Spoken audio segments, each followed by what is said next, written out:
हक्क जरी असले पण त्यांना मूलभूत हक्क करू का आपण नाही. ह्या सगळ्या गोष्टी आपण पाहिल्या आहे. आणि आता आपल्याला बघायचं आहे मार्गदर्शक तत्त्व. आता कोणतं टॉपिक बघायचं आपल्याला मार्गदर्शक तत्त्वे. त्याचं नाव आहे त्या टॉपिकचं राज्य धोरणाची मार्गदर्शक तत्त्वे.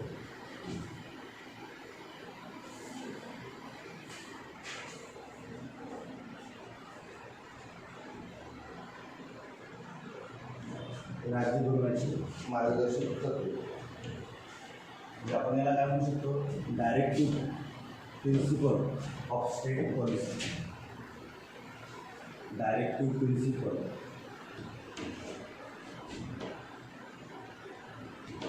Of state. यस हा कॅपिटल आहे, ठीक आहे. स्टेट पॉलिसी म्हणजे याला म्हणतात DPSP. DPSP राज्य धोरणाचे मार्गदर्शक तत्त्वे. हा टॉपिक आपल्याला डिस्कस करायचा आजच संपून जाते हा आपला टॉपिक.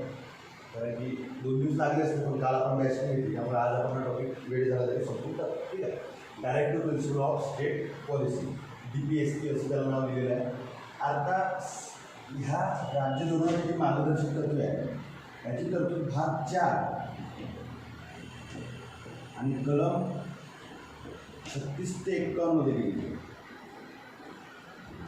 त्याच्यामध्ये केलेली आहे भाग 4 आणि कलम 36 ते 51. बघा आधीपासून आपण पाहतो भाग 1 कशासंबंधी आहे संघराज्य त्याचे राज्यक्षेत्र कलम 1 ते 4.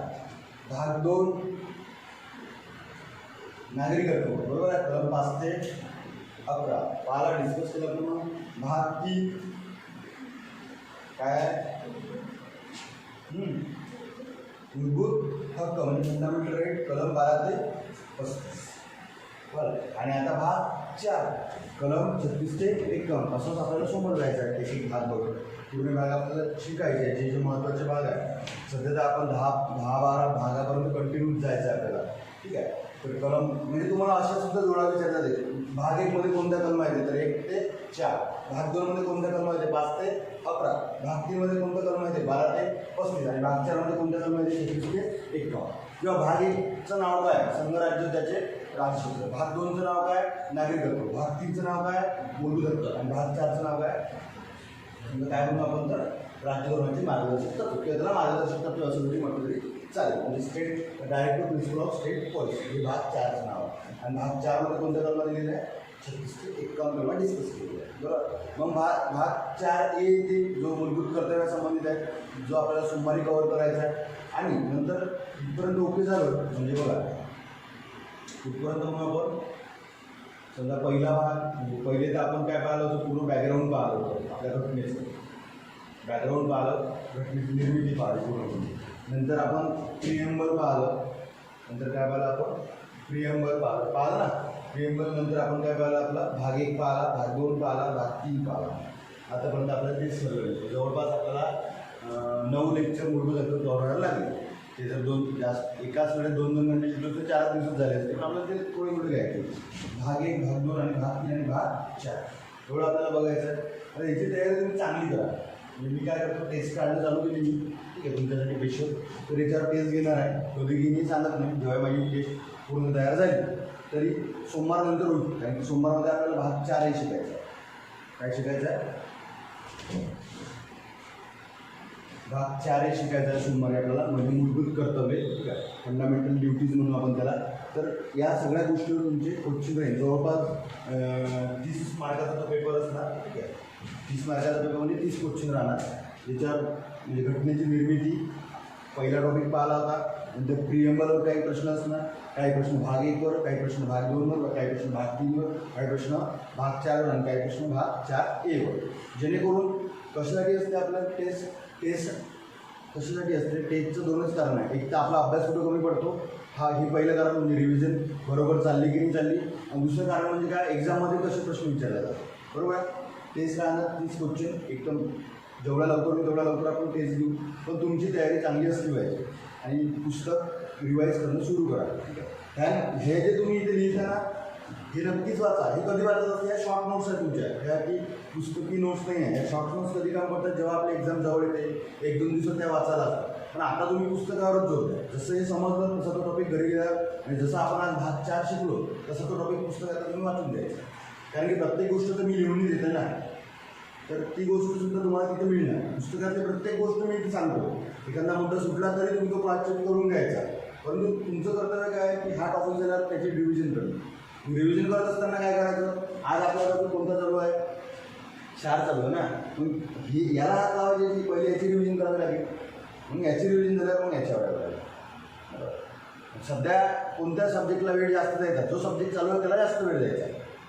सोबत बाकीच्याही सब्जेक्टची तयारी करायची. दिवसभर त्या एका सब्जेक्टला वेळ नाही देऊ शकत. तो सब्जेक्ट चालू असताना पहिले काय करायचं? बॅकग्राऊंड, प्रिएम्बल, भाग 1, भाग 2, भाग 3ची रिव्हिजन केली. मग भाग 4 बघायचं. मग भाग 4 पूर्ण झाल्यावर मग याची रिव्हिजन, मग याच्यावर यायचं. वेळ लागत जाईल, ठीक आहे. म्हणजे मग अभ्यास वाढत जाईल, मग वेळही वाढवावा लागेल. एक वेळ येतात की 5 मिनिटात व्हायची गोष्ट. पण आता तुम्हाला भाग 4वर यायचं आहे, म्हणजे पूर्ण भाग 3 ही पूर्ण वाचावं लागेल. म्हणजे जवळपास आता तुम्हाला 2 मिनिटं जाईल.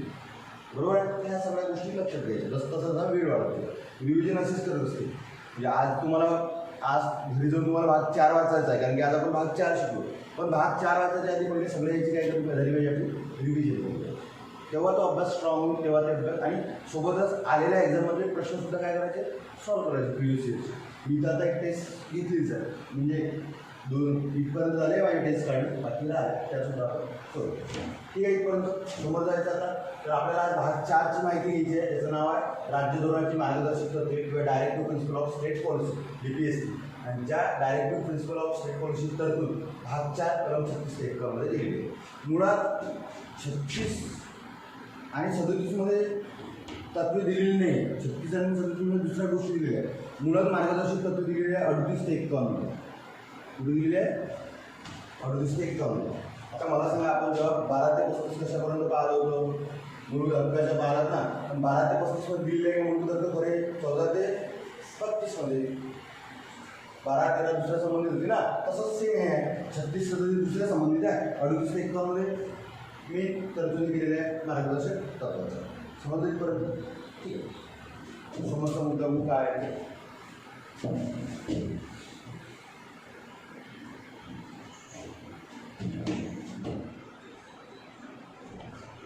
खूप इम्पॉर्टंट पार्ट आहे हा. आता बघा, घटनेने आपल्याला मूलभूत हक्क दिले, बरोबर आहे. घटनेनं आपल्याला ज्या देशामध्ये लोकशाही प्रस्तावित आहे त्या देशाने प्रत्येक नागरिकाला काय दिलेलं आहे?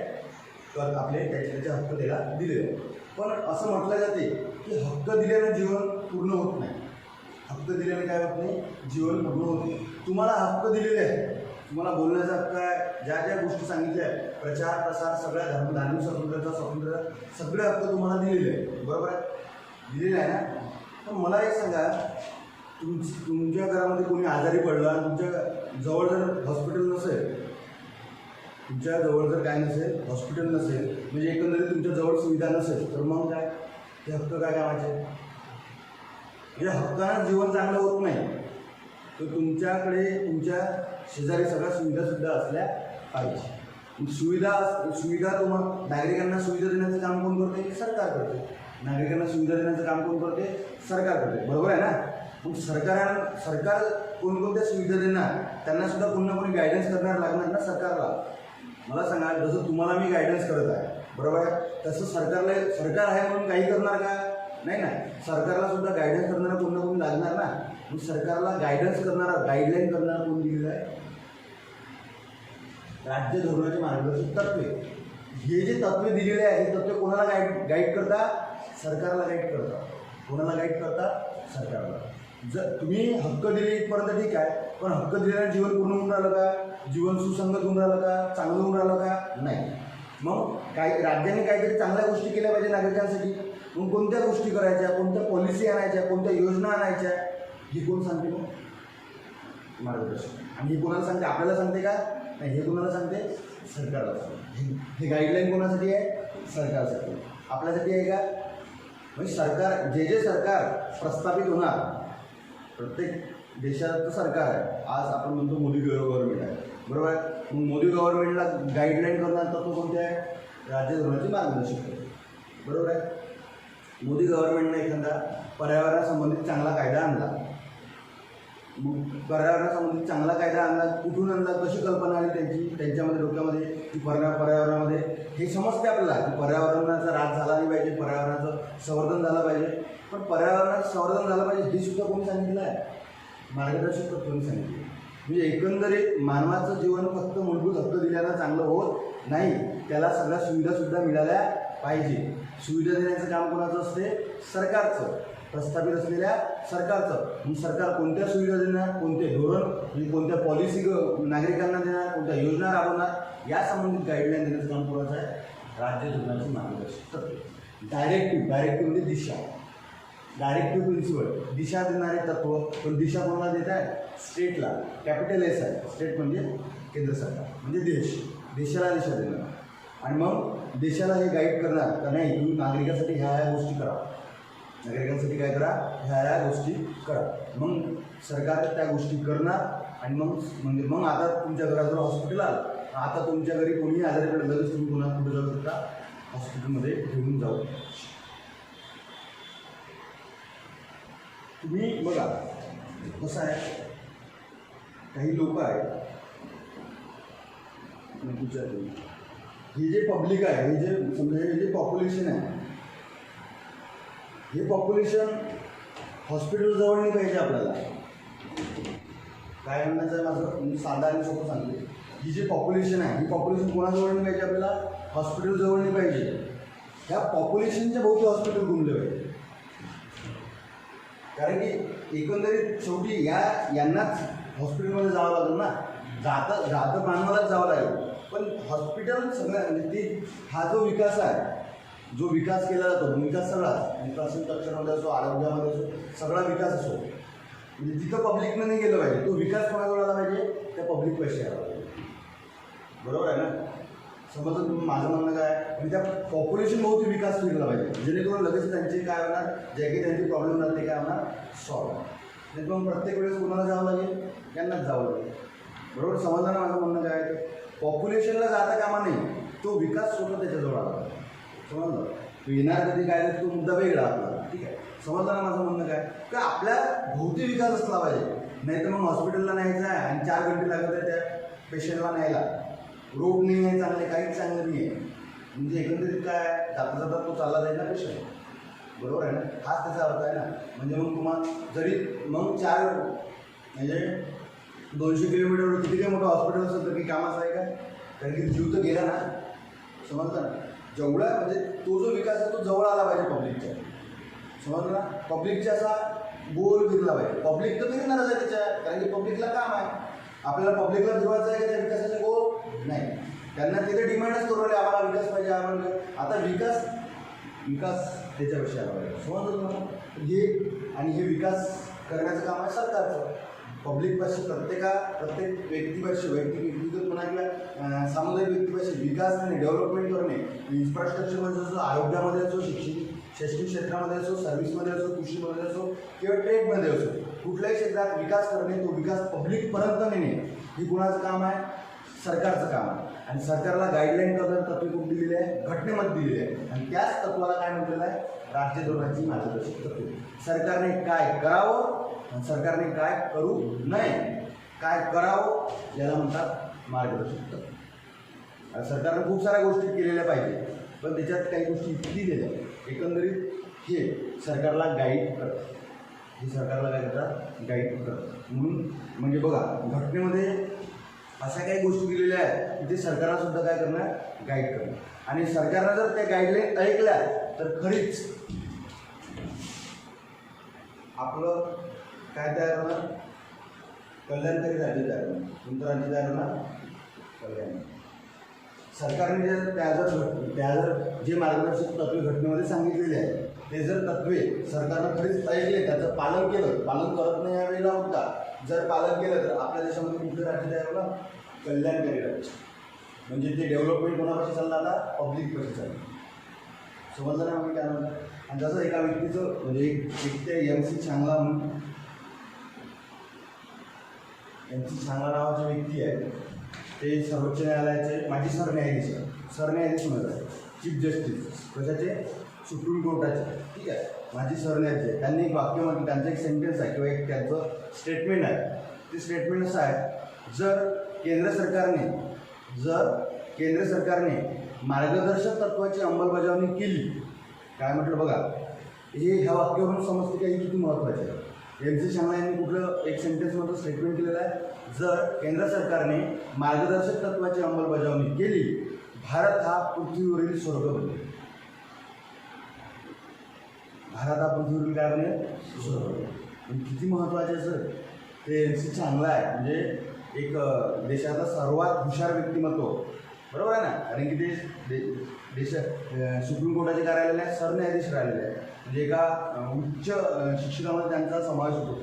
आपण ते क्षेत्र जेव्हा इकॉनॉमिक्समध्ये शिकतो तेव्हा मी तुम्हाला सांगणारच आहे. तर त्यांनी ते स्टेटमेंट केलं आहे, जर मार्गदर्शक तत्वाचं गव्हर्नमेंटनं जर काय केलं, पालन केलं, त्या गाईडलाईन एक्सेप्ट केल्या गव्हर्नमेंटनं, तर भारत हा पृथ्वीवर काय बनेल, स्वर्ग बनेल. अशा त्या म्हणजे हे तत्व किती महत्त्वाचे असेल, शिकायचं आहे आपण अजून.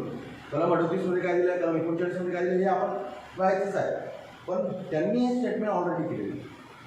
डॉक्टर बाबासाहेब आंबेडकर सुद्धा म्हणतात की जर खरंच सरकार जर जबाबदारीचं असेल, सरकार जर कसं असेल, जबाबदारी घ्यायला तयार असेल, रिस्पॉन्सिबिलिटी घ्यायला तयार असेल, तर ते सरकार भाग 4कडे दुर्लक्ष करणार नाही. सरकार जर बेजबाबदार असेल तर त्यांना काही घेणं नाही, का भाग 4मध्ये काय सांगितलेलं आहे ते कोणाचंच ऐकणार नाही, भाग 4चं ऐकणार नाही, कोणाचंच ऐकणार नाही, बरोबर आहे ना. पण सरकार काय आहे, जबाबदार आहे, रिस्पॉन्सिबल आहे, त्यांना काहीतरी जनतेसाठी करायचं आहे. पण त्यांना जनतेसाठी करायचं असेल तर त्यांना कशाकडे लक्ष करावं लागेल, मार्गदर्शक तत्वाकडे लक्ष करावंच लागेल. समजलं. अजून अय्यर यांचं सुद्धा खूप जणांचं म्हणणं आहे, अजून एका व्यक्तीसुद्धा म्हणणं आहे की की मार्गदर्शक तत्वे घटनेला जिवंत करतात. आपण पाहिलं आत्मा म्हणजे किंवा हृदय हे काय आहे घटनेचं, म्हणजे कलम 32 घटनेचा आत्मा किंवा हृदय असं म्हटलं होतं आपण, बरोबर आहे ना. पण इथं काय म्हणतात काही व्यक्ती की मार्गदर्शक तत्वे घटनेला काय करतात, जिवंत करतात. म्हणजे इथं आता याला ऑक्सिजन म्हणतात, ऑक्सिजन दिल्याशिवाय हृदय चालणार कसं, बरोबर आहे. आणि एक लक्षात ठेवा की जर मूलभूत हक्काची जर अंमलबजावणी पाहिजे व्हायची, चांगली मूलभूत हक्क जे तुम्हाला जे आपल्याला फंडामेंटल राईट्स भेटलेलं आहे, त्या फंडामेंटल राईटची जर अंमलबजावणी चांगली व्हायची असेल किंवा त्या फंडामेंटल राईटचा जर चांगला वापर करायचा असेल तर तुम्हाला सुविधा तेवढ्याच चांगल्या लागेल ना, बरोबर आहे ना.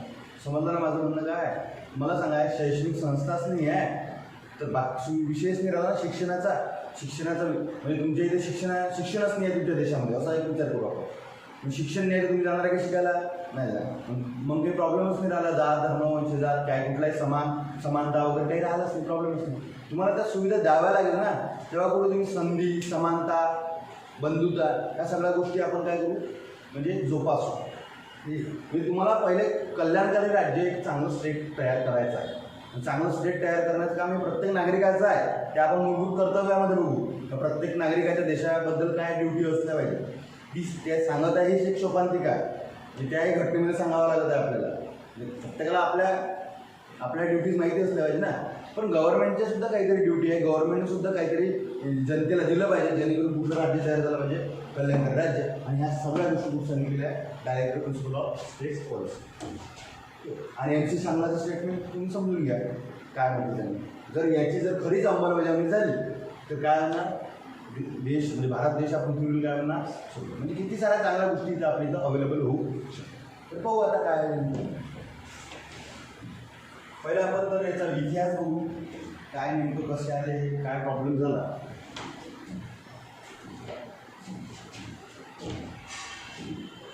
आता बघा मूलभूत हक्क आणि मार्गदर्शक तत्व यांचा इतिहास मात्र सारखा आहे. फक्त समजून घेऊ आपण, लिहायचं काही काम नाही. मार्गदर्शक तत्व यांचा इतिहास मात्र काय सारखा आहे. झालं काय होतं बघा, 1928मध्ये नेहरू रिपोर्ट आला होता. काय आला होता, नेहरू रिपोर्ट. तर हिस्ट्रीचा भाग आहे तरी पण एक समजून घेऊ. मोतीलाल नेहरूंनी एक रिपोर्ट दिला होता स्वराज्यासंबंधी. आम्हाला इथं संबंधी होता स्वराज्य, आम्हाला स्वराज्य पाहिजे यासंबंधी एक रिपोर्ट होता. तो कधी आला होता 1928मध्ये. त्याला नाव काय दिलं आहे, नेहरू रिपोर्ट. या नेहरू रिपोर्टमध्ये मूलभूत हक्काची मागणी केली. कुठली तरतूद केली होती, कशाची तरतूद केली होती? मूलभूत हक्काची. उदाहरणार्थ प्राथमिक शिक्षणाचा हक्क. कोणता हक्क? कलम 21 पाहिली ना आपण, प्राथमिक शिक्षणाचा हक्क. म्हणजे एकदम नाही आले, कुठल्याही गोष्टीला गोष्ट काहीतरी इतिहास आहे. काय झालं होतं? मूलभूत हक्क कशा आले हा आपण पहिले भाग पाहता. मग काय बघू आपण? मार्गदर्शक तत्व कशा आले हे बघू. मूलभूत हक्क कशा आले? 1928 मध्ये नेहरू रिपोर्ट आला होता, जो स्वराज्य संबंधी होता. स्वराज्य पाहिजे आम्हाला. त्या रिपोर्टमध्ये कशी तरतूद केली होती? मूलभूत हक्काची ऑलरेडी तरतूद केली होती. उदाहरणार्थ कुठलं मूलभूत हक्क? प्राथमिक शिक्षणाचा हक्क. हे कशामध्ये दिलेलं होतं? नेहरू. त्याचप्रकारे 1945 मध्ये तेज बहादूर सप्रू समिती आहे. तेज बहादूर सप्रू समिती आहे. कुठली समिती आहे? तेज बहादूर सप्रू समिती. या समितीने हक्क सांगितले, ठीक आहे. पण ते हक्क दोन प्रकारचे असले पाहिजे. ते हक्क किती प्रकारचे असले पाहिजे? या समितीने सुद्धा तरतुदी केल्या हक्कासंबंधित, काहीच प्रॉब्लेम नाही. पण ते हक्क किती प्रकारचे असले पाहिजे? दोन प्रकारचे, असे या समितीने म्हणून. पण ते दोन प्रकारचे म्हणजे कोणते? एक असणार न्यायप्रविष्ट, एक काय असणार? न्यायप्रविष्ट, आणि एक असणार गैर न्यायप्रविष्ट. एक काय असणार? गैर न्याय. 1945 मध्ये कुठली समिती आली? तेज बहादूर समिती आली. तेज बहादूर समितीने हक्क सांगितले, जे जे हक्क असेल. पण ते हक्क किती प्रकारात क्लासिफिकेशन झालं पाहिजे? त्याचं दोन प्रकार. कोणकोणते? न्यायप्रविष्ट आणि गैर न्यायप्रविष्ट. न्यायप्रविष्ट म्हणजे काय? असे हक्क त्याचं उल्लंघन झालं तर तुम्ही कुठं जाऊ शकता? न्यायालयात.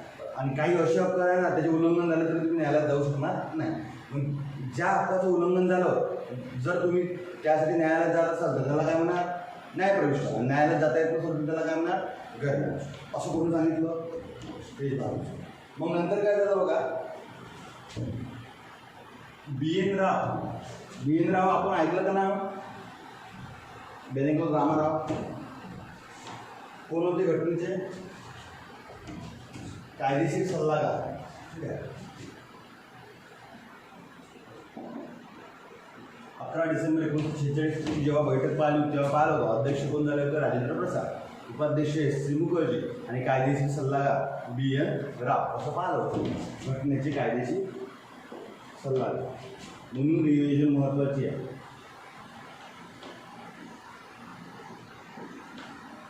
ठीक आहे. BN राव यांनी सुद्धा सांगितलं की हक्क हे दोन प्रकारचे असले पाहिजे. हक्क हे किती प्रकारचे असले पाहिजे? दोन प्रकारचे. एक मूलभूत हक्क, एक कोणते हक्क? मूलभूत हक्क. आणि एक नैतिक हक्क. एक कोणते हक्क? नैतिक. एक कोणते हक्क? नैतिक. आणि मूलभूत हक्क हे न्यायप्रविष्ट असले पाहिजे. मूलभूत हक्क हे कसे असले पाहिजे? न्यायप्रविष्ट असले पाहिजे. आणि नैतिक हक्क हे कसे असले पाहिजे? गैर न्यायप्रविष्ट.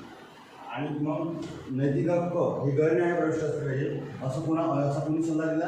BN राव यांनी सल्ला दिला. आणि हा सल्ला मसुदा समितीनं स्वीकारला. मग मसुदा समितीनं भाग 3 मध्ये काय टाकले? मूलभूत हक्क टाकले, ज्याला काय म्हणून आपण? ते न्यायप्रविष्ट आहे. आणि भाग 4 मध्ये काय टाकले? नैतिक हक्क, म्हणजेच कोण? राज्य धोरणाची मार्गदर्शक तत्त्वे, जे काय आहे? गैर न्यायप्रविष्ट. असे ते ॲक्ट करण्यात आले. आणि आपण मार्गदर्शक तत्त्वे आयरिश घटनेवरून घेतली. भारतांनी DPS हे कशावरून घेतले? आयरिश घटने. 1937 मध्ये आयरिश घटना तयार झाली. आणि आयरिश घटनेने स्पॅनिश घटनेवरून घेतले होते. यांनी कोणाच्या घटनेवरून घेतले होते? स्पॅनिशवरून. हे सुद्धा असो लक्षात. आयरिश घटना ही कधी अंमलात आली होती? 1937 मध्ये. तर 1937च्या आयरिश घटनेवरून आपण हे DPSP घेतले. आणि आयरिशने कोणावरून घेतले होते? स्पॅनिशवरून. स्त्रोत पालवचा घटनेचा स्त्रोत कुठून काय काय घेतला आपण? जसं अमेरिकेवरून मूलभूत हक्क घेतले, बरोबर आहे. तसंच आपण मार्गदर्शक तत्त्वे कोणावरून घेतले? आयरिश घटनेवरून घेतले. आयरिश घटनेने कोणावरून घेतले होते? स्पॅनिश घटनेवरून. असा तो प्रकार आहे. तर समजलं इथपर्यंत? म्हणजे मूलभूत हक्क आणि मार्गदर्शक तत्त्वे यांना सारखाच इतिहास आहे, सेम आहे. 1928च्या नेहरू रिपोर्टमध्ये सुद्धा मूलभूत हक्काचा उल्लेख केलेला आहे, बरोबर आहे. नंतर BN राव, नंतर समजा 1945ची तेज बहादूर सप्रू यांनी सुद्धा सांगितलं की दोन प्रकारचे असले पाहिजे, एक न्यायप्रविष्ट आणि एक गैर न्यायप्रविष्ट. मग संबंधित त्या हक्क ॲड करण्याची गरज आली घटनेमध्ये म्हणतात. त्यावेळेस कोणी सल्ला दिला? BN राव यांनी सल्ला दिला की हक्क हे दोन प्रकारचे असले पाहिजे, एक मूलभूत हक्क, दोन कुठले? नैतिक हक्क. मूलभूत हक्क हे न्यायप्रविष्ट असले पाहिजे, नैतिक हक्क हे गैरन्यायप्रविष्ट. मूलभूत हक्क भाग 3 मध्ये आणि नैतिक हक्क म्हणजे आपले काय मार्गदर्शक तत्त्वे कशामध्ये भाग 4 मध्ये समजले बरोबर. आणि मार्गदर्शक तत्त्वे हे आपण कोणाच्या घटनेवरून घेतले, आयरिश घटनेवरून. कोणाच्या घटनेवरून, आयरिश. सोबतच बघा जो सगळ्यात महत्त्वाचा कायदा झाला होता भारतीय कायदा 1935चा, तो मुद्दा आपण लक्षात घेऊन भारतीय कायदा 1935चा मी सांगितलं तुम्हाला. 1935मध्ये हा कायदा झाला होता आणि जवळपास 250 तरतुदी आपण या कायद्यातून घेतलेल्या आहेत. घटना तयार केली ना आपण, तर घटना तयार करताना या कायद्यामध्ये ज्या तरतूद दिल्या होत्या जवळपास किती तरतुदी, 250 तरतुदी आपण या कायद्यावरून घेतलेल्या आहेत. आणि या कायद्यामध्ये सुद्धा एक तरतूद होती सूचना नावाची. कोणती तरतूद होती, सूचना. सूचना. आणि ह्या सूचना म्हणजे 1935च्या सूचना म्हणजेच आजचे काय आणि ह्या सूचना गव्हर्नरसाठी होत्या. कोणासाठी होत्या, गव्हर्नर म्हणजे तेव्हाचा व्हाईसराय. आज जसं राष्ट्रपती नाव दिलं तेव्हा तसा देशाचा पूर्ण तेव्हा व्हाईसराय होता. तर ह्या सूचना कोणासाठी होत्या, गव्हर्नरसाठी. म्हणजे त्या व्हाईसरायसाठी. व्हाईसरायनं कल्याणकारी राज्य, चांगलं राज्य निर्माण करण्यासाठी कुठल्या गोष्टी कराव्या, कुठल्या पॉलिसी आणाव्या, कुठल्या योजना आणाव्या त्या संबंधित असलेल्या सूचना. ठीक आहे. आणि आजच्या सूचना म्हणजे त्या काय, DPS म्हणजे मार्गदर्शक तत्त्वाचा उल्लेख कुठं झालेला आहे, भारतीय कायदा 1935 सुद्धा झालेला आहे. परंतु त्याला तसं म्हणता काय नाव दिलं होतं, सूचना असं नाव दिलं. समजलं. आणि त्या सूचना म्हणजे आजचे कोण, राज्य धोरणाची मार्गदर्शक. ठीक आहे. नंतर बघू आपण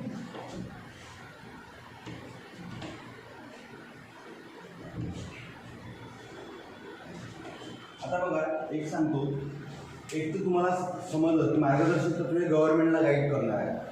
म्हणजे सरकारनं कुठले धोरणं आणायचे, कुठल्या योजना राबवायच्या, कोणते कोणते चांगले काम करायचे.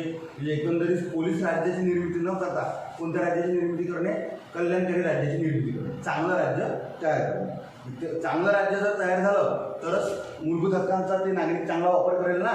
जर त्यांना राज्यामध्ये चांगल्या सुविधाच नाही तर मूलभूत हक्क देऊन ते कामाचं काम आहे काय, काहीच काम पडणार नाही. मग तुम्हाला सगळ्या सुविधा म्हणजे ज्याही प्रकारच्या चांगल्या सुविधा आहेत त्या तुम्हाला राज्यामध्ये तयार कराव्या लागेल. पण त्यासाठी चांगले धोरणं आणावं लागेल, चांगल्या योजना आणाव्या लागेल, बरोबर आहे ना. चांगली पॉलिसी आणावं लागेल, चांगले कामं करावं लागेल. म्हणजे एकंदरीत प्रत्येक सरकारला, म्हणजे देशातील सरकारला, म्हणजे केंद्राचा असो की राज्याचा असो, प्रत्येक सरकारनं आपलं राज्य किंवा आपला देश हा कल्याणकारी राज्य कसं तयार होईल, म्हणजे लोकांचं कल्याण करणारं राज्य, त्याला म्हणतात कल्याणकारी राज्य.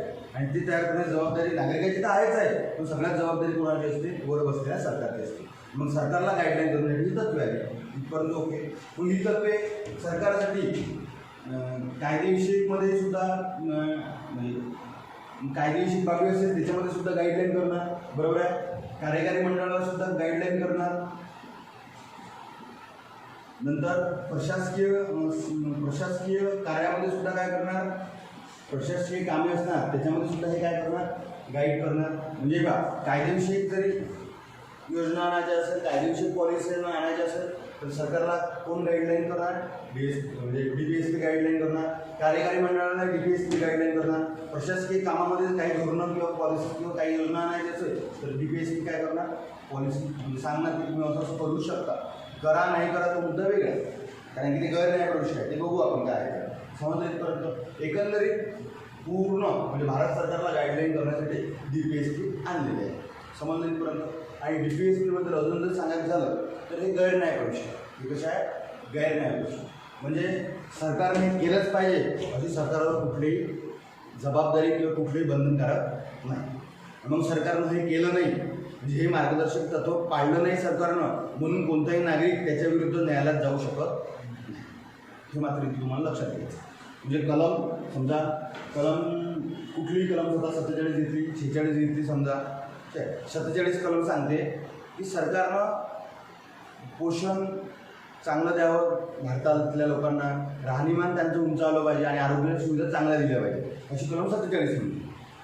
अशी कलम 47 सांगते की प्रत्येक भारतातल्या लोकांना त्या नागरिकाला चांगल्या प्रकारच्या आरोग्याच्या सुविधा, चांगल्या प्रकारचं पोषण आणि राहणीमानात त्यांचा दर्जा वाढला पाहिजे, असं काहीतरी सरकारनं केलं पाहिजे. सरकारनं नाही केलं तरी काही प्रॉब्लेम आहे का, नाही केलं तर तुम्ही कलम 47चा उल्लेख करा आणि कुठं जाणार, न्यायालयात जाणार, असं जमणार आहे का? नाही. जमलं असतं ते जर न्यायप्रविष्ट असते, तर जमलं असतं ते जर काय असते, न्यायप्रविष्ट असते, पण ते काय गैरन्याय. ते काय गैरन्याय. समजलं पर्यंत? मग आता आपल्याला एक समजलं का, सरकारला कोणतंही जर काम करायचं असेल तर सरकार कोणाचं मार्गदर्शन घेऊ शकते? राज्य धोरणाचं मार्गदर्शन घेऊ शकते.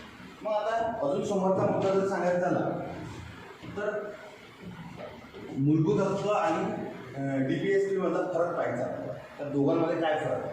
त्याच्यामध्ये हा फरक खूप महत्त्वाचा आहे. मूलभूत हक्क आणि काय मार्गदर्शक तत्त्व, याच्यामध्ये काय फरक आहे?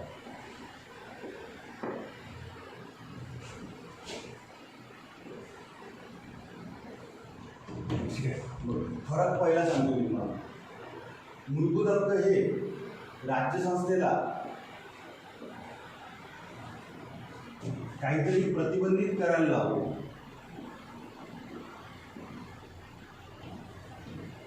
समजलं तुम्हाला?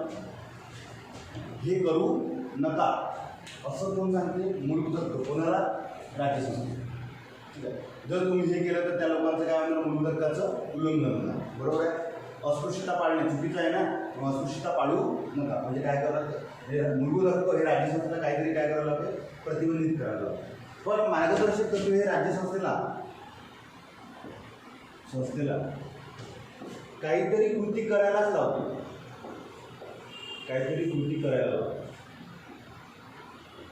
म्हणजे काय? हे करा. म्हणजे काय? हे करा. चांगल्या आरोग्य सुविधा द्या. समजलं इथपर्यंत? म्हणजे इथं कृती न करणे आणि इथं कृती करणे, दोनमधला फरक. बरोबर? दुसरं बघा, मूलभूत हक्क हे राजकीय लोकशाही प्रस्थापित करते. कोणती लोकशाही प्रस्थापित करते? राजकीय लोकशाही. नेहमी लक्षात ठेवायचं. ही आपण पाहिला याच्या आधी. मूलभूत हक्क ही कुठली लोकशाही प्रस्थापित करते? राजकीय लोकशाही प्रस्थापित करते. मार्गदर्शक तत्त्व हे आर्थिक व सामाजिक लोकशाही प्रस्थापित करते. कोणती लोकशाही प्रस्थापित करते? आर्थिक व सामाजिक लोकशाही प्रस्थापित करते. बरोबर आहे? मूलभूत हक्क कोणती लोकशाही प्रस्थापित करते? राजकीय लोकशाही प्रस्थापित करते. आणि आर्थिक आणि मार्गदर्शक तत्त्वे कुठली? आर्थिक व सामाजिक. ठीक आहे. नंतर मूलभूत हक्क हे व्यक्तीचे कल्याण करते. एका व्यक्तीला दिलेले आहे ते, बरोबर आहे ना? म्हणजे ते पर्सनली एका व्यक्तीचे काय करते? कल्याण करते. मार्गदर्शक हे तत्व हे समाजाचे कल्याण करते. कशाचे कल्याण करते? समाजाचे कल्याण करते. समजलं का तुम्हाला? फरक काय बघून घे. मूलभूत हक्क हे प्रत्येक व्यक्तीला दिलेले आहे. समुदायाला दिले आहे, समाजाला दिलेले आहे, अख्खाच्या अख्खा प्रत्येक व्यक्तीला दिलेले आहे. प्रत्येक व्यक्तीला स्वातंत्र्याचा हक्क आहे. प्रत्येक व्यक्तीला धार्मिक स्वातंत्र्याचा हक्क आहे. व्यक्तिगत आहे, पर्सनली आहे. म्हणजे एका व्यक्तीचं हे कल्याण करते. पण मार्गदर्शक तत्व हे कोणाचं? म्हणजे जर देशानं जर एक मोठं हॉस्पिटल बांधलं, एका व्यक्तीसाठी बांधणार आहे का? ते संपूर्ण समाजासाठी असणार. ते म्हणजे संपूर्ण देशासाठी समाजाचं कल्याण आहे. बरोबर आहे? ठीक आहे. नंतर मूलभूत हक्काच्या अंमलबजावणीसाठी कायदे करायचं काम नाही. कायदे करायची गरज नाही. करा लागते, पण शब्द तर करायची गरज नाही. शेवटी आपोआपच काय करते? अंमलात येतात. पण मार्गदर्शक तत्त्वाच्या अंमलबजावणीसाठी काय करावं लागतं? कायदे करावे. समजलं ना? मूलभूत हक्काची अंमलबजावणी करण्यासाठी कायदे करायची गरज नाही. ते आपोआप काय येतात? अंमलात येतात. तर मार्गदर्शक तत्त्वाची अंमलबजावणी करण्यासाठी मात्र काय करावं लागतं? कायदे करावे लागतात.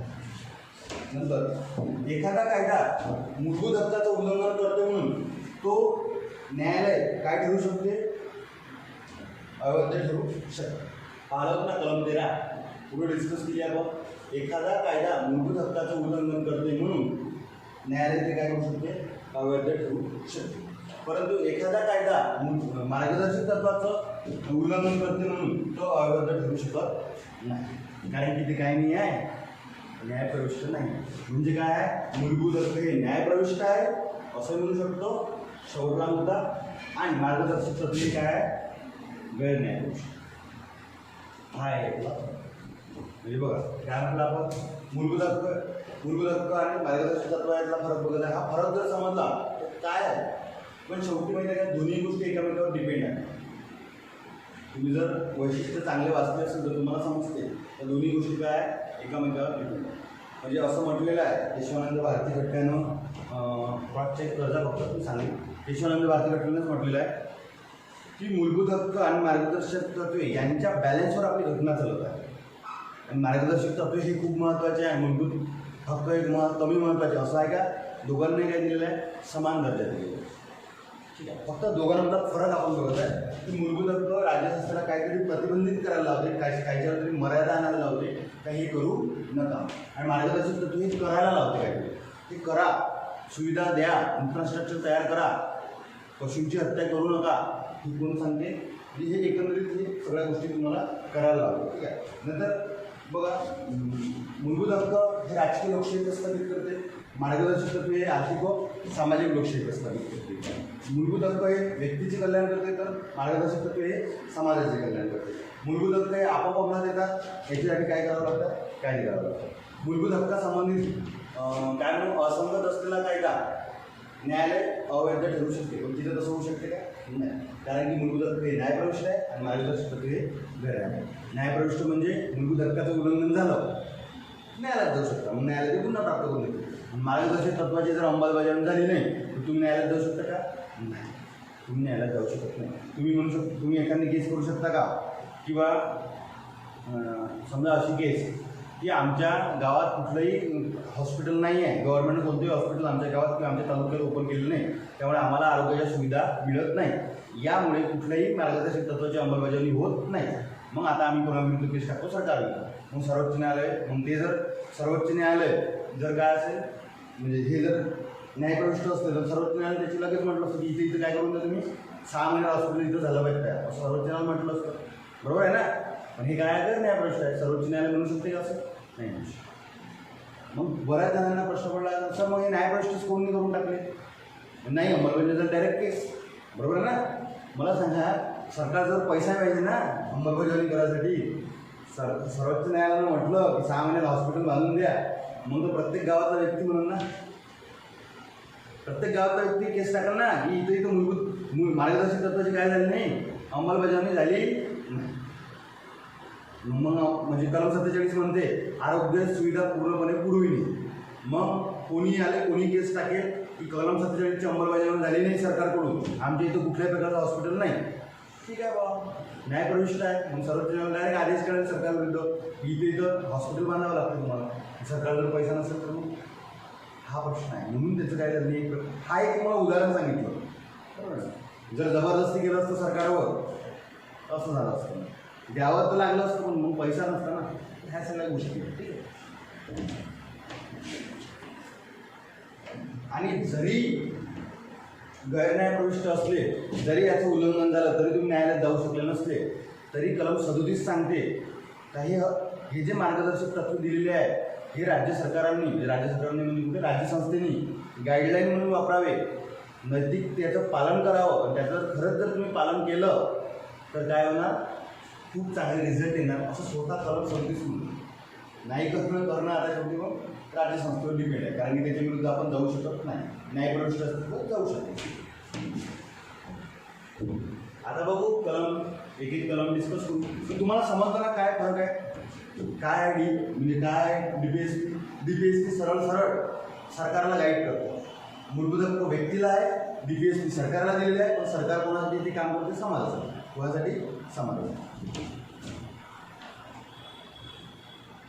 हे बघा साधा आणि सोपा आहे व्यक्ती म्हटल्यावर मग ते सरकार हा एक प्रकारचा व्यक्तीच आहे आणि प्रत्येक व्यक्तीला गाईड करत असते ना कोण ना कोणी तू असं कर तू असं करू नको सरकारला गाईड करते आणि सरकारला गाईड करायसाठी कोण आहे तर कोण दिलेलं आहे DPSP दिलेलं आहे साधं डायरेक्ट घटनेमध्ये तरतूद दिलेली आहे. मग कलम 36 काय म्हणजे आता एक एक कलम आपण समजून घेऊ खूप सोपं आहे. आणि बघा हे जे मार्गदर्शक तत्व दिलेले आहे त्याचं वर्गीकरण माहिती आहे काय सांगितलं नाही आहे पण एक आपण करू शकतो. सामाजिक मार्गदर्शक तत्वे आर्थिक मार्गदर्शक तत्वे किंवा राजकीय मार्गदर्शक तत्वे किंवा अजून काय म्हणू शकतो बस सामाजिक आर्थिक आणि राजकीय बरोबर. म्हणजे तुम्ही असं करू शकता म्हणजे याचं वर्गीकरण सांगितलं नाही आहे बरं घटनेमध्ये पण एक जनरली लोक जेव्हा बोलतात किंवा काही तज्ज्ञ म्हणतात की या मार्गदर्शक तत्वाचं वर्गीकरण असं केलं जातं. सामाजिक काही याच्यातले सामाजिक मार्गदर्शक तत्व आहे, काही कसे आहे आर्थिक आहे, तर काही कसे आहे राजकीय. आणि मार्गदर्शक तत्वाचं एक खरं कारण सांगतो की सामाजिक, आर्थिक, राजकीय संधी, समानता आणि न्याय प्रस्थापित करणे कशासाठी दिलेले आहे की देशामध्ये प्रत्येकाला संधी मिळाली पाहिजे, प्रत्येकाला समानताचं वागणूक मिळाली पाहिजे, प्रत्येकाला न्याय मिळाला पाहिजे. मग न्याय तो सामाजिक, आर्थिक, राजकीय किंवा समानता ती सामाजिक, आर्थिक, राजकीय कशा प्रकारचे असो, प्रत्येकाला ह्या गोष्टी मिळायला पाहिजे म्हणून घटनेनं काय टाकले, DPSP टाकले. ठीक आहे. आणि ते न्याय मिळून ती समानता प्रस्थापित करण्याचं काम सरकारचं असते. म्हणून हे गाईडलाईन कोणाला करतात, सरकारला. समजलं. हे पण इथे खूप महत्त्वाचं आहे. ते पुढं सगळ्या गोष्टी येणार आहे ना, हे बघतो. पण एक जसं मला सांगायचं तसं मी सांगतो. कलम 36 काय म्हणते, राज्यसंस्थेची व्याख्या दिली. कशामध्ये, कलम 36 राज्यसंस्थेची व्याख्या पाहिली का आपण, कुठं पाहिली, कलम सरळ सांगितलं आहे कलम 36 मध्ये. कलम 12 मध्ये जी राज्यसंस्थेची व्याख्या दिलेली आहे तीच कलम 36 मध्ये असेल. साधा आणि सोपं. म्हणजे राज्यसंस्थेची व्याख्या कलम 36 मध्ये दिलेली आहे. कलम 37 मध्ये काय दिलेलं आहे बघा, ही मार्गदर्शक तत्वे राज्याच्या धोरणासाठी, राज्याच्या म्हणजे राज्यसंस्थेच्या म्हणजे राज्यसंस्थेच्या धोरणासाठी खूप महत्त्वाची असेल, महत्त्वाची व नैतिक असेल.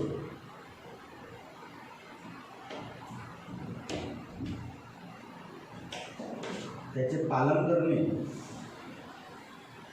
म्हणजे मार्गदर्शक तत्वाचे पालन करणे हे राज्यसंस्थेचं कर्तव्य असेल. हे राज्यसंस्थेचे कर्तव्य असेल.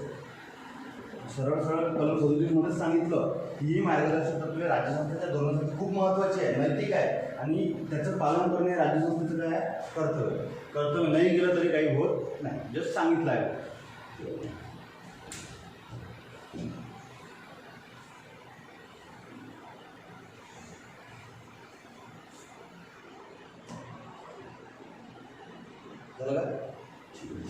आता आपण खऱ्या कलमाला चालू होते, आपल्या खरे मार्गदर्शक सुरू होते कलम 38.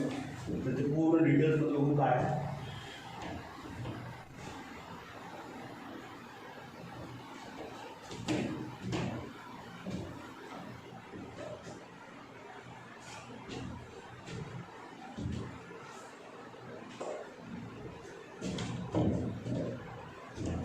कलम 38 काय म्हणते,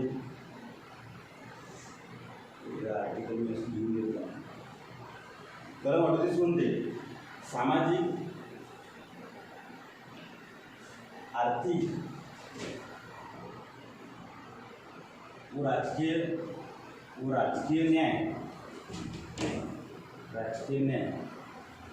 प्रस्थापित करणे लोककल्याणाचे संवर्धन करणे व लोककल्याणाचे संवर्धन करणे व तशी समाज व्यवस्था तयार करणे व तशी व त्या प्रकारे समाज व्यवस्था तयार करणे.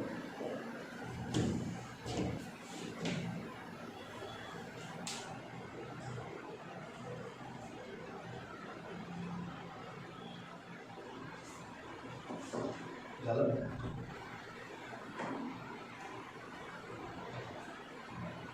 कलम 39 सामाजिक, आर्थिक व राजकीय न्याय प्रस्थापित करणे व लोककल्याणाचे संवर्धन करणे व त्या प्रकारे समाज व्यवस्था काय करणे, तयार करणे. आता काय आहे कलम 38 मध्ये दिलेलं, सामाजिक, आर्थिक व राजकीय न्याय प्रस्थापित करणे. साधा आणि सोपा आहे. कलम 38 मध्ये सांगितलेलं की असा समाज तयार करायचा आहे आपल्याला, म्हणजे असा देश तयार करायचा. समाज म्हणजे आपला देशच. देश तयार करण्याचं काम, देश निर्माण करण्याचं काम कोणाचं आहे, सरकारचं. असा देश तयार करायचा आहे, त्याच्यामध्ये काय असलं पाहिजे, सामाजिक, आर्थिक, राजकीय काय असलं पाहिजे, न्याय असला. प्रत्येकाला सामाजिक, आर्थिक व न्याय मिळाला पाहिजे.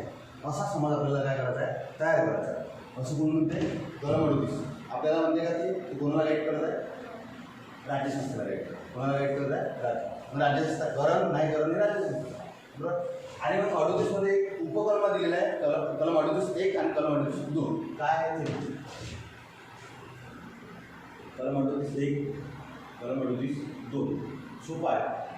सामाजिक, आर्थिक आणि राजकीय. सामाजिक, आर्थिक आणि राजकीय. सामाजिक, आर्थिक आणि राजकीय न्यायाद्वारे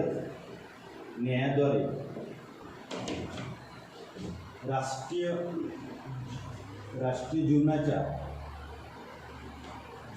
प्रत्येक घटकामध्ये प्रेरणा निर्माण करणे.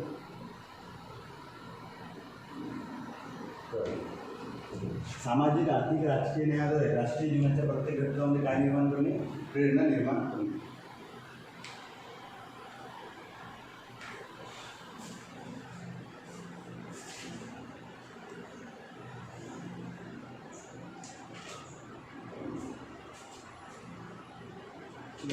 नंतर काय म्हटलं आहे? एक अजून दिलेलं आहे, राज्य विषमता कमी. राज्य म्हणजे देश. राज्य विषमता कमी करणार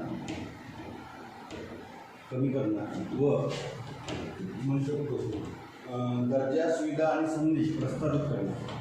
दर्जा, सुविधा व संधी प्रस्थापित करणे.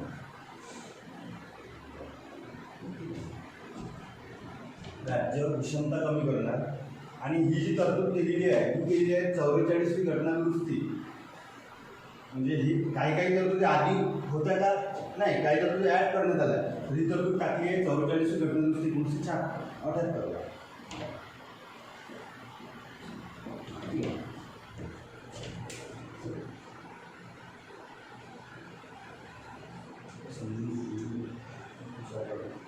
काय म्हणते? कलम 38मध्ये काय दिलेलं आहे? साधा आणि सोपं सिंपल दिलेलं आहे. असा देश तयार करायचा आहे, देश तयार करायचा आहे ज्याच्यामध्ये काय नांदलं पाहिजे? सामाजिक, आर्थिक व राजकीय न्याय नांदला पाहिजे. ठीक आहे, समजलं? म्हणजे त्या देशामध्ये सामाजिक, आर्थिक, राजकीय न्याय प्रस्थापित झाला पाहिजे. प्रत्येकाला कुठल्याही प्रकारचा त्याच्यावर अन्याय झाला पाहिजे नाही, असा देश तयार करायचा. बरोबर आहे. पण त्याच्यामध्ये म्हणजे असा देश तयार करून चालणार का? त्याचं काय करायचं आहे? संवर्धनही करायचं आहे. संवर्धन म्हणजे संरक्षण साधायचं, जतन करणे, सेव्ह करणे. ते तसंच राहिलं पाहिजे ना शेवटपर्यंत. ठीक आहे. मग याचंच फलित कशावर दिलेलं आहे? 38(1) आणि 38(2) दिलेलं. थोडं त्याचं डिस्क्रिप्शन, थोडं अजून माहिती दिली. मग 38(1) काय म्हणते? सामाजिक, आर्थिक, राजकीय न्यायाद्वारे राष्ट्रीय जीवनाच्या म्हणजे काय? प्रत्येक नागरिकाच्या प्रत्येक घटकामध्ये काय निर्माण केली पाहिजे? प्रेरणा. कशाद्वारे? न्यायाद्वारे. समजलं? 38(2) काय म्हणते? राज्य विषमता कमी करणे. राज्य जे उत्पन्नाची विषमता असते, त्याचं उत्पन्न जास्त आणि त्याचं उत्पन्न कमी असं म्हणतो आपण. ती विषमता कमी करण्याचा प्रयत्न करून करणार म्हणजे. आणि सोबतच काय प्रस्थापित करणार? दर्जा, सुविधा, संधी काय करणार? प्रस्थापित करणार. आणि ही जी तरतूद आहे ही तरतूद आधी होती का? नाही. जेव्हा घटना तयार झाली 1950मध्ये तेव्हा ही तरतूद नव्हती. कधी टाकण्यात आली? 44वी घटनादुरुस्ती ॲड करण्यात आली. समजलं? समोरचं बघायचं. कलम 39. कलम 39 काय म्हणते? पुढील, साधा आहे एकदम, पुढील बाबी राज्यसंस्थेने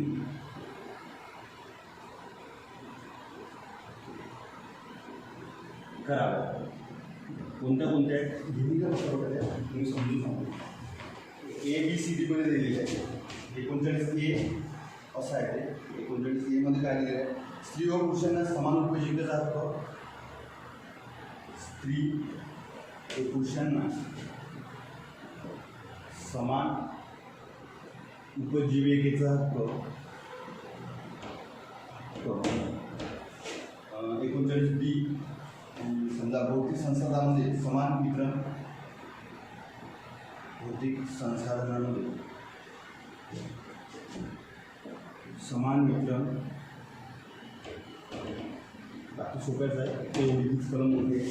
39C संपत्ती उत्पादनाच्या साधनामध्ये केंद्रीकरण टाळणे. संपत्ती व उत्पादनाच्या साधनामध्ये केंद्रीकरण टाळणे. काय अर्थ आहे सगळं समजून सांगतो तुम्हाला. 39D म्हणते स्त्री व पुरुष यांना समान कामाबद्दल समान वेतन. स्त्री व पुरुष यांना समान कामाबद्दल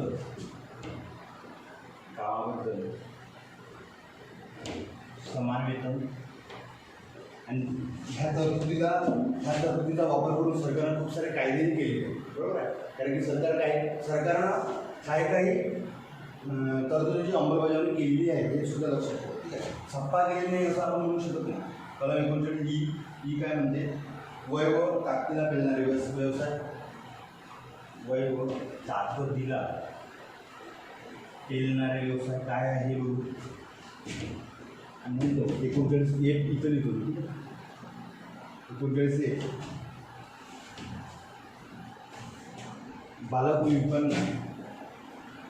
बालक व युवकांना विकासाच्या संधी.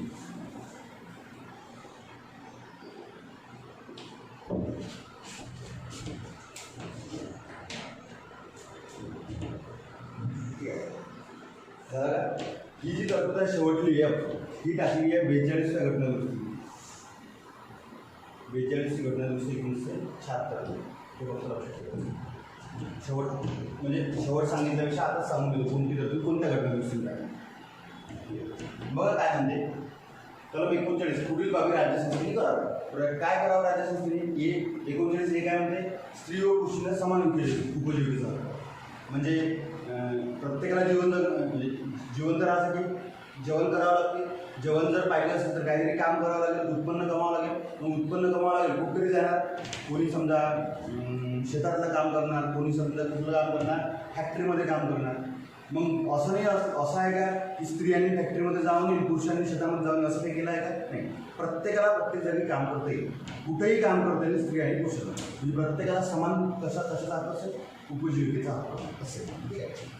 कलम 39 भौतिक संसाधन, जे गव्हर्नमेंटचे संसाधन आहे त्यांचं प्रत्येकामध्ये कसं वितरण असेल, समान. म्हणजे कुठलंही भौतिक संसाधन म्हणजे काय, जे कुठलं संसाधन आहे त्यामध्ये एखाद्याला वाटताना कुठल्याही प्रकारची विषमता करणार नाही. नंतर कलम 39 संपत्ती उत्पादनाच्या साधनामध्ये केंद्रीकरण टाळणे. म्हणजे भारताचा एकच व्यक्ती खूप श्रीमंत होऊन राहिला.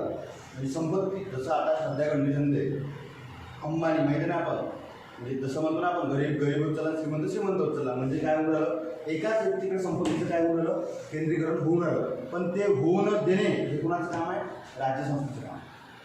सध्याच्या कंडिशनने राज्यसंस्था हे तसं पाडून राहिलं नाही. समजलं तुम्हाला. ना मोर्शी म्हटल्यावर बरेचसे श्रीमंत लोक आहे, काही मोर्शी म्हटल्यावर त्या व्यक्तीचं नाव निघतात ना, कोणत्या निघतात ते मी तुम्हाला म्हणते, मी नाव घेत नाही. ठीक आहे, त्या व्यक्तीचं नाव निघते मोर्शी म्हटलं म्हणजे एका अर्थात काय, त्या मोर्शी संपत्ती एकाच व्यक्तीकडे काय झाली आहे, केंद्रीकृत झाली आहे. विकेंद्रीकरण झालं का नाही. बघा, विकेंद्रीकरण म्हणजे काय, ग्रामपंचायतच्या फक्त काही पैसा ग्रामपंचायतला येणार, काही पैसा पंचायत समितीला येणार, काही पैसा जिल्ह्याला येणार, काही पैसा राज्याला येणार, काही पैसा केंद्राला येणार. बरोबर, याला म्हणतात विकेंद्रीकरण. पण केंद्राजवळच पैसा राहणे म्हणजे याला म्हणतात केंद्रीकरण. एकाच जवळ राहणे. मोर्शीचे 2-3 व्यक्ती आहेत ते श्रीमंत होऊन राहिले, बाकीकडे ते डिस्ट्रीब्युशन होऊन राहिलं नाही. पैशाचं संपत्तीचं विकेंद्रीकरण व्हायला पाहिजे. म्हणजे गरीबही श्रीमंत व्हायला पाहिजे, श्रीमंत होणारच आहे, पण गरीबही वर आला पाहिजे. तसं होऊन राहिलं का नाही, असं झालं पाहिजे असं कोण म्हटलेलं आहे, 39C न. पण तसं होऊन राहिलं. 39D काय म्हणते, स्त्री व पुरुषांना समान कामाबद्दल समान येतं. तर आजही ग्रामीण भागात जर सोयाबीन कापायला गेलं तर पुरुषांना 500 रुपये रोज आहे, स्त्रियांना 400 रुपये रोज आहे. काम तर समान आहे ना. ते आता ते असंघटित क्षेत्र आहे म्हणून तिथं जमून जाते. पण ते संघटित क्षेत्र म्हणजे जे क्षेत्र कायद्याने प्रस्थापित केलेले आहे, जिथं कुठेतरी कामगार संघटना प्रभावी आहे तिथे हे जमणार आहे का? समान व्यक्तींना, पुरुष असो स्त्री असो कोणी असो, समान काम करताना समान वेतन समज, आणि त्या संबंधित कायदेसुद्धा सरकारनं आणलेलेच आहे.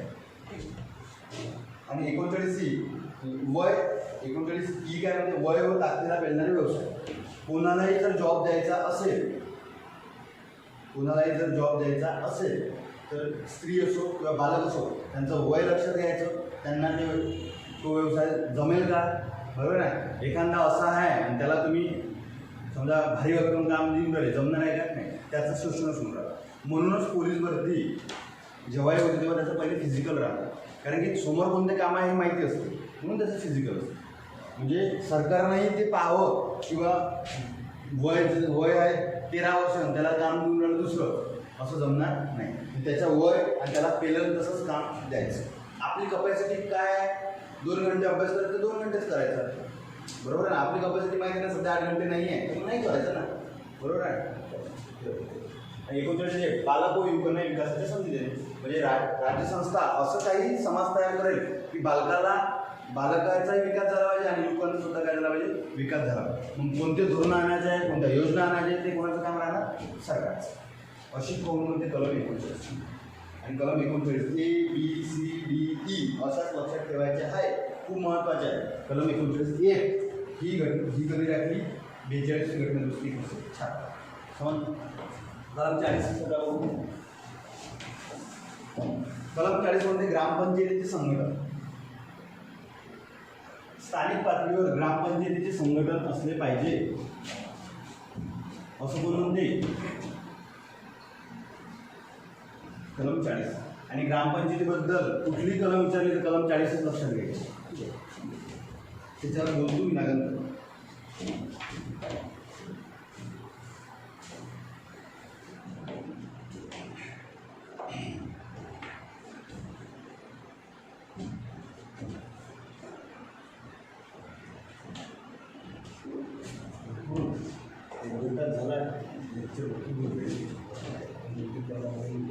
कलम 40 काय म्हणते, ग्रामपंचायत संघटन. ग्रामपंचायतीचे संघटन बघा. स्थानिक स्वराज्य संस्था आहे ना, स्थानिक स्वराज्य संस्था म्हणजे ग्रामीण लेवलचे आणि शहरी लेवल. ग्रामीण लेवलचे ग्रामपंचायत, पंचायत समिती आणि जिल्हा परिषद, आणि समजा ह्या महानगरपालिका वगैरे याच्याबद्दल कुठेही तरतूद आहे 1992-93 पर्यंत. 1992-93 पर्यंत स्थानिक स्वराज्य संबंधी कुठेही तरतूद नव्हती, फक्त ग्रामपंचायतीची तरतुदी कुठेही होती कलम 40 मध्ये. अजूनही आहे ग्रामपंचायत संघटन, म्हणजे प्रत्येक ग्रामीण भागात काय स्थापन झाली पाहिजे, ग्रामपंचायत स्थापन झाली. बाकीबद्दल सांगितलं आहे काय, बाकी पण कधी सांगितलं 92-93, ते नंतर आपण बघू. 73-74 घटना पंचायत राजचा स्पेशल टॉपिक आहे आपला कलम 40 मध्ये. तुम्हाला जर मार्गदर्शक तत्वासंबंधित ग्रामपंचायतीवर कोणताही प्रश्न विचारला तर कोणती कलम लक्षात ठेवायची, कलम 40 लक्षात ठेवायची. नंतर कलम 41 जर सांगायचं झालं तर कामाचा शिक्षणाचा सार्वजनिक सहाय्याचा हक्क. कलम 41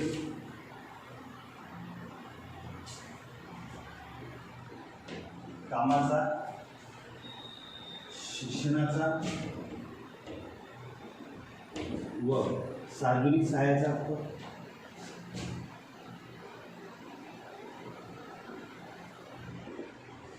कोणी अपंग आहे, कोणाला काम मिळत नाही, बरोबर आहे ना, कोणाच्या आर्थिक परिस्थितीमुळे काय मिळत नाही, शिक्षण मिळत नाही, त्याला सरकार काय करणार, मदत करणार. असा साधा आणि सोपा अर्थ आहे. म्हणजे अपंग लोकांसाठी की दिव्यांग लोक, अपंग लोक, आजार लोकांसाठी योजना चालू राहतात ना गव्हर्नमेंटच्या, साधा आणि सोपा आहे. ज्याला काम मिळत नाही, काम मनरेगा योजना आणली, ऑब्व्हियसली कशाचा उपयोग आहे. तर 41चं एक तिथं म्हणून आपण मनरेगा योजना माहिती आहे तुम्हाला, महात्मा गांधी राष्ट्रीय ग्रामीण हमी योजना 2005 मध्ये आला, कायदा आला. आणि ही रोजगार आणणारं पहिला कोणतं राज्य आहे, महाराष्ट्र. ही रोजगार महाराष्ट्र राज्य खूप प्रगत आहे बरं.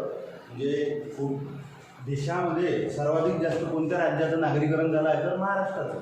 देशामध्ये सर्वाधिक FDI कोणाचा आहे तर महाराष्ट्राचा. देशामध्ये सर्वाधिक इन्कम कोणाचा आहे तर महाराष्ट्राचं. तरी महाराष्ट्राने पैसा वाटा कमी भेटतो, तो मुद्दा वेगळा. सरकार दुसरं आहे ना, मग नाही बाकी काही विषय. कलम 41 कामाचा शिक्षणाचा सार्वजनिक सहाय्याचा हक्क. साधा आहे जसं मी सांगितलं. आता आहे कलम 42, सगळ्यात इम्पॉर्टंट कलम 42, कित्येक वेळा विचारलेली आहे. ठीक आहे, ते जर सांगायचं झाले पूर्ण जर सांग कामाची न्याय व मानवी स्थिती, कामाची न्याय व मानवीय स्थिती,